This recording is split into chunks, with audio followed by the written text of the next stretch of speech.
El título de mi presentación es Danza relacional, aspectos neuropsicológicos en la diada madre-hijo y el rol del padre.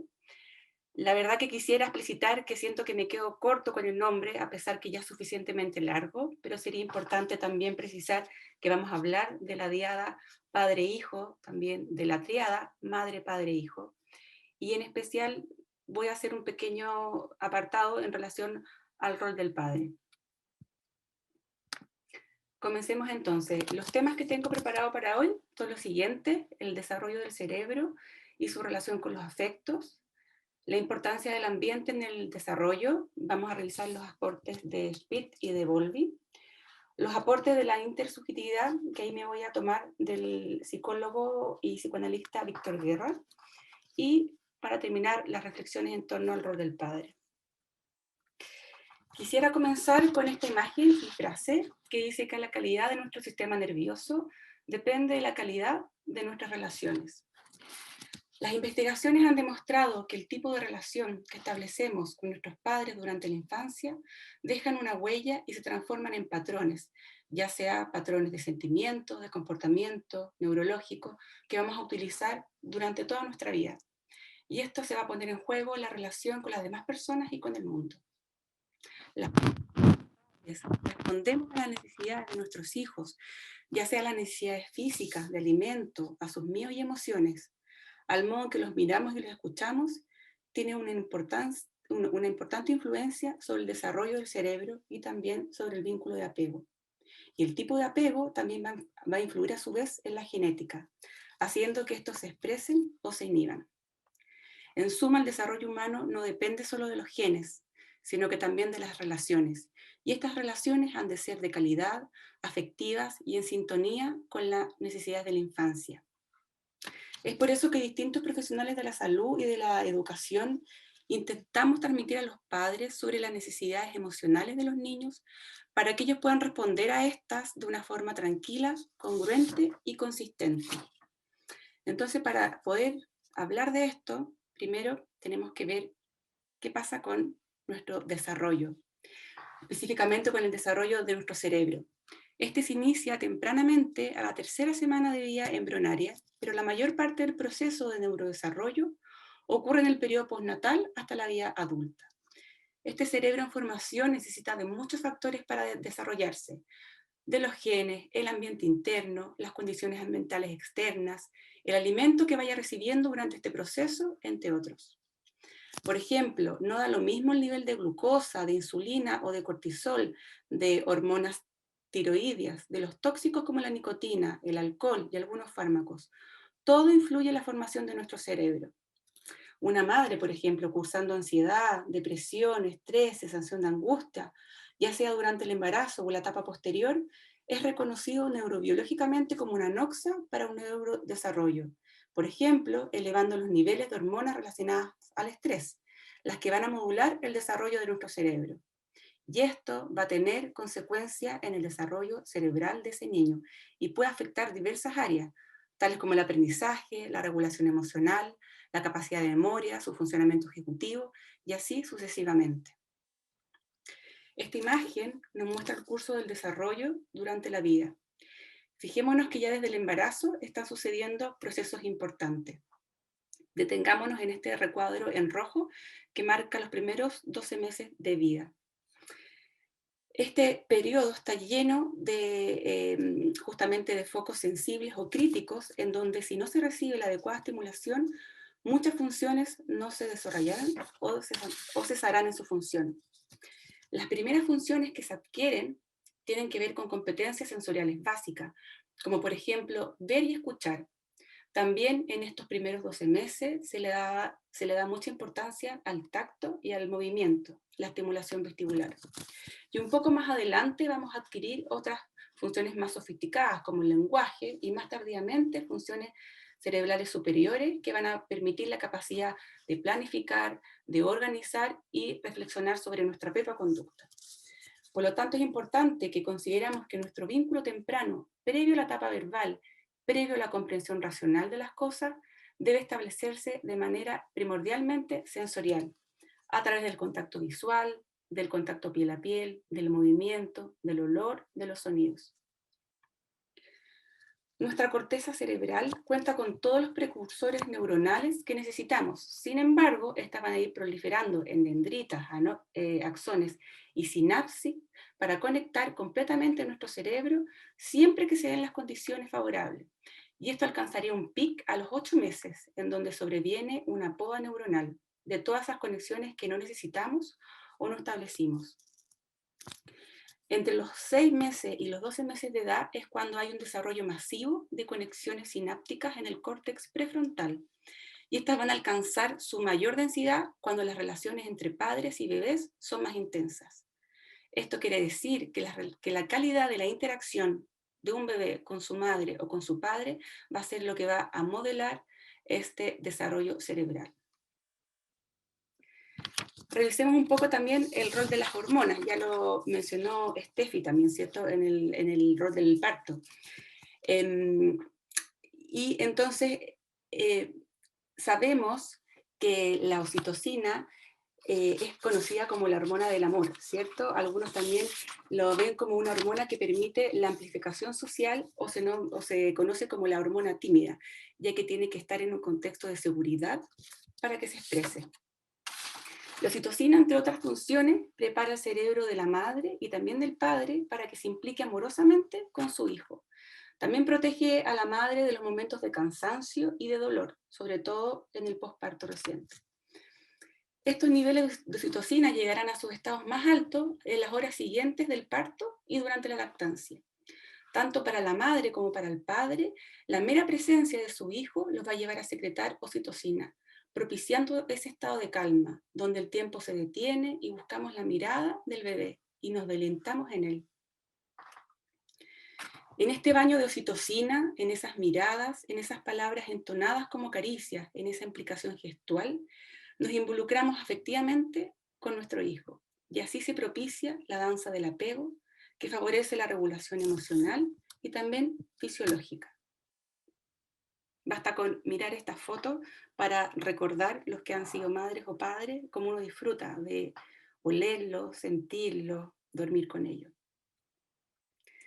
Sabemos que el cerebro materno cambia durante el embarazo y el posparto, y estos cambios permiten a la madre ir generando este clima emocional y también físico para estar con su hijo. Ella va a buscar también el contacto piel a piel, y así se va generando esta mayor disponibilidad emocional con su hijo. El bebé, por su parte, también al entrar en contacto piel a piel con su madre, vuelve a sentirse unificado, vuelve a sentir esta sensación de continuidad en su existencia. Por eso es tan importante esta cercanía y esta aproximación física.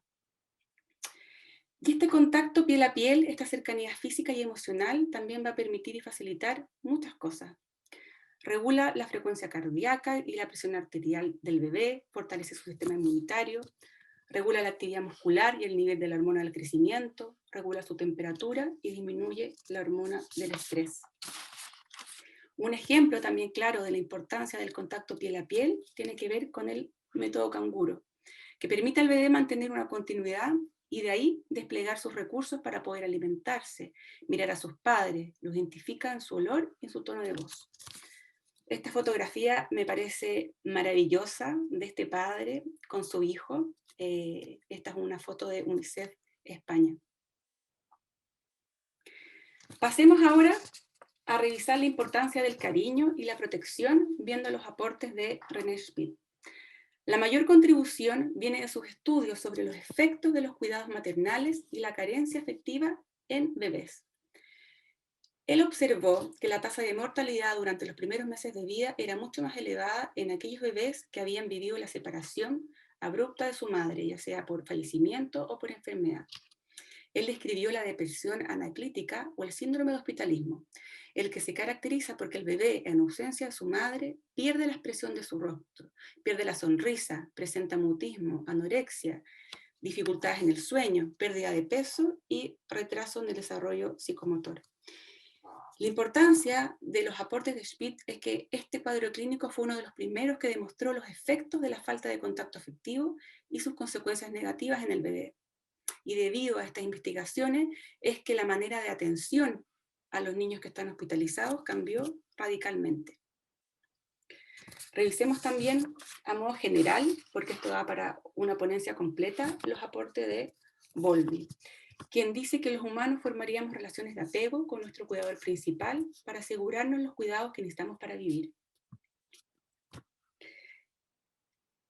Él plantea que el apego sería la relación emocional estrecha que se establece entre dos personas que sostenían el tiempo y caracterizada por el afecto mutuo y el deseo de mantener proximidad. Y para esto es importante recalcar que el bebé es un ser activo que va a utilizar todos sus recursos para conseguirlo. Y a través de la experiencia se va a lograr construir un patrón de relación.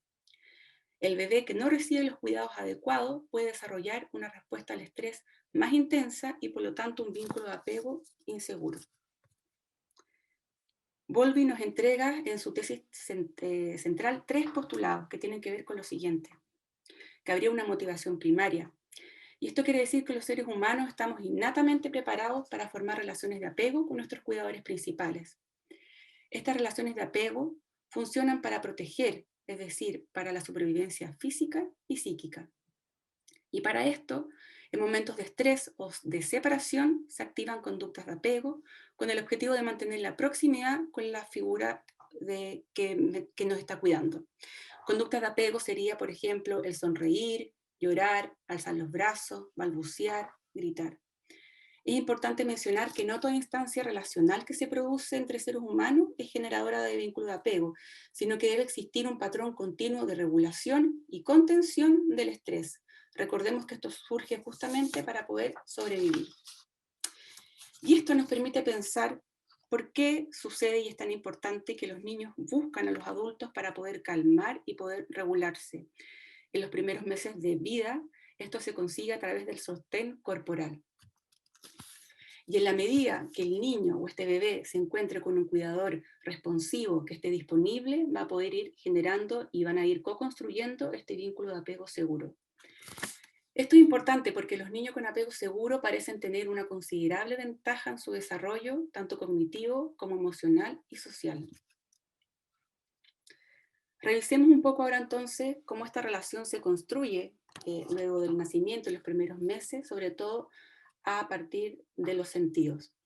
Ya habíamos hablado que desde el embarazo, el tacto y el movimiento son 2 sentidos de capital relevancia para el bebé. Y al nacer, esto sigue siendo así. El bebé se calmará al entrar en contacto con su madre o su padre, se sentirá confortable, adormecido, acunado, se va a calmar con una mirada o con una canción.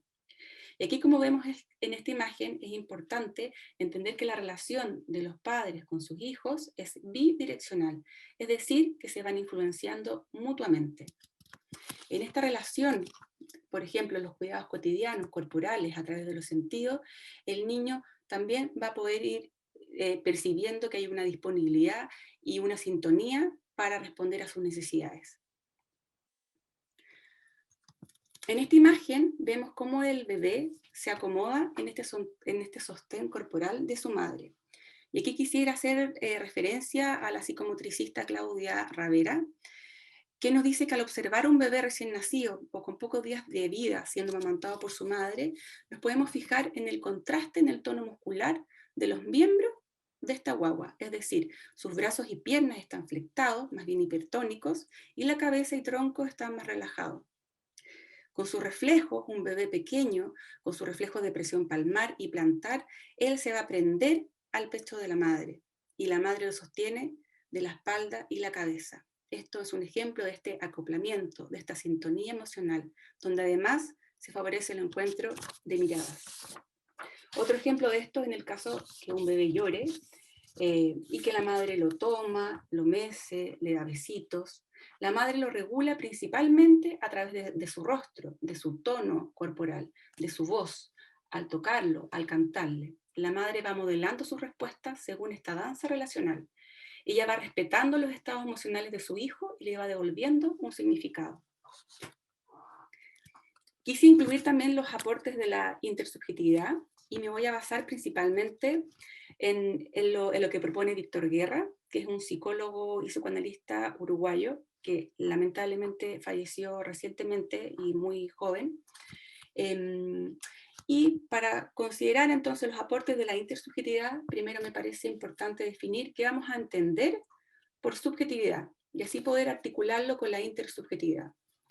Entonces Víctor Guerra nos dice que este sería el proceso en que el bebé va construyendo su propia perspectiva. Sería un proceso en el que se abre un espacio para que el bebé muestre su manera de explorar los objetos, las personas y el mundo con su tiempo y en su ritmo. La intersubjetividad daría cuenta del conjunto de experiencias que se co-construyen cuando dos personas se encuentran. La capacidad de participar en y saber de la experiencia del otro. En resumen, se trataría de la experiencia de sentirse acompañado por el otro.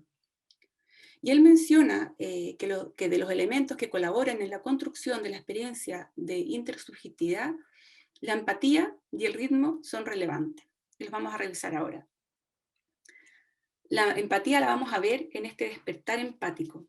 Cuando un recién nacido escucha llorar a otro bebé, en general, esto lo lleva a hacer lo mismo. Este despertar empático es descrito en neurobiología como una competencia neonatal. Y desde esta perspectiva, la empatía es un prerequisito sobre el cual se funda la intersubjetividad. Esta sería una disposición activa, no consciente, donde incorporamos elementos no verbales para captar la vida emocional del otro. ¿Y cómo se expresaría esto en la relación de una madre con su bebé? Bueno, la madre retoma sobre su propio rostro los gestos que realiza su hijo. Es decir, la madre imita las expresiones faciales de su hijo, en particular los esbozos de mímica que pueden sostener una emoción. Debe ponerse en juego una forma de empatía tónico-emocional.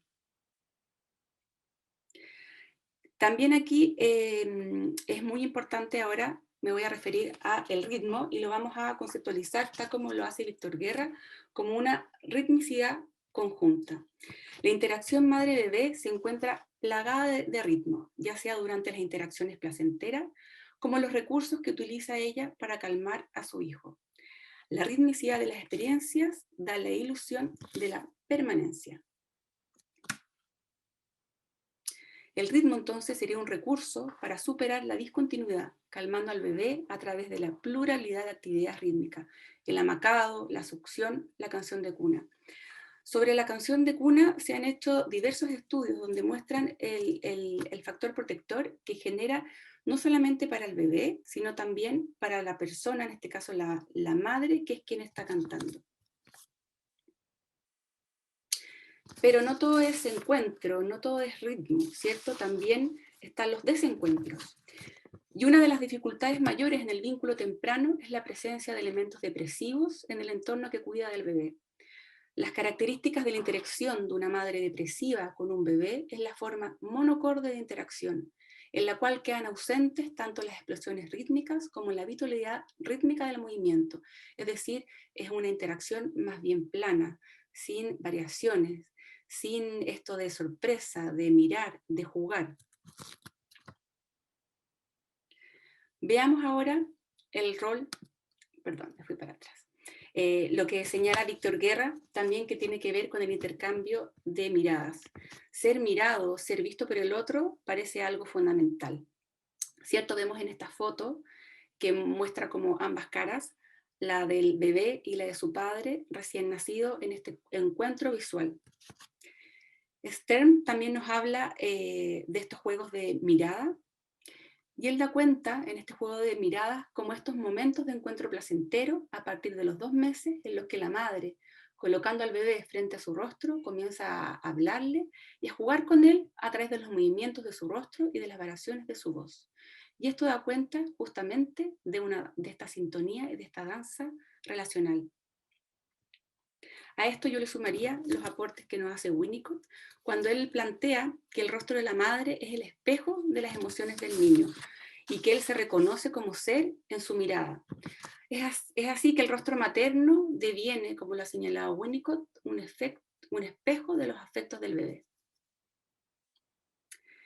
Revisemos entonces que todo esto se va a poner en juego en lo que Víctor Guerra llama interlúdico, y aquí estarían los juegos cara a cara, que tiene que ver con esta proximidad que en general solemos tener con los bebés.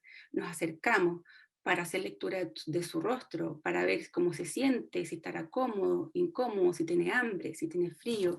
Y le vamos otorgando un significado a los gestos que él nos va dando. En los cuidados cotidianos y corporales también se pone en juego esto, el despertar empático, la ritmicidad, la mirada. Al tocar al bebé e irle señalando las partes de su cuerpo, también le voy entregando una imagen unificada de él. Permito que vaya tocando, que se acerque a mis manos, al rostro, le doy besitos.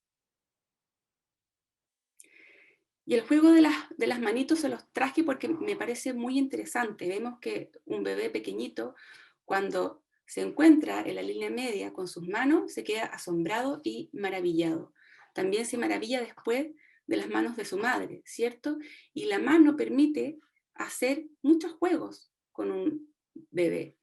De hecho, algunos psicomotricistas plantean que las manitos sería como un representante de la boca de la madre. ¿En qué sentido? Que muchas veces hacemos como una actuación como que es con la manito que estoy hablando. O cuando le decimos, ah, ¿de quién es esta pinita tan rica? Te voy a comer. Y con la manito hacemos el gesto como de comer.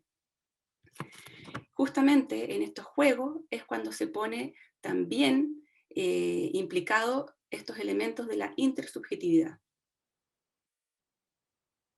Entonces, como resumen de los que le mencioné anteriormente, en el placer de jugar de una madre o un padre con su hijo, vamos a encontrar estos distintos componentes que nos permiten la entrada a la intersubjetividad. De repente pensamos que los bebés necesitan juegos sofisticados, con luces, y la verdad que no es así. Lo que un bebé necesita es tener esta disponibilidad física cercana que le vaya haciendo lectura de lo que él va sintiendo y va pensando. Y para terminar, me pareció importante incluir algunas reflexiones en torno al rol del padre, justamente por lo que me he ido encontrando en redes sociales. Aquí les comparto esta reflexión de Camilo Gutiérrez Pineda, quien participa en Círculo de Padres, que ellos realizan encuentro todos los miércoles y son de manera gratuita. Y dice lo siguiente: ¿cómo soy un buen padre? ¿Cómo cumplo con las exigencias que conlleva la paternidad? Me han dicho que el lugar del padre es ser el sostén de la diada. ¿Y qué ocurre con lo que siento yo? ¿Quién me sostiene a mí? ¿Cómo soy un buen padre si no conocía el mío? Acompañar la paternidad se está haciendo importante también, ya que se están reconstruyendo una mirada hacia el rol del padre, que permite que éste no solo se vincule en su rol de proveedor, sino que también desde su rol y desde sus vínculos amorosos. El padre también puede sintonizar con las necesidades de su hijo, con las necesidades emocionales, y muchas veces esto lo hemos podido ver quienes trabajamos en unidades de cuidados intensivos, donde los padres, muchas veces por ausencia de la madre, toman un rol protagónico. Muchas gracias, eso es lo que tenía para compartir con ustedes.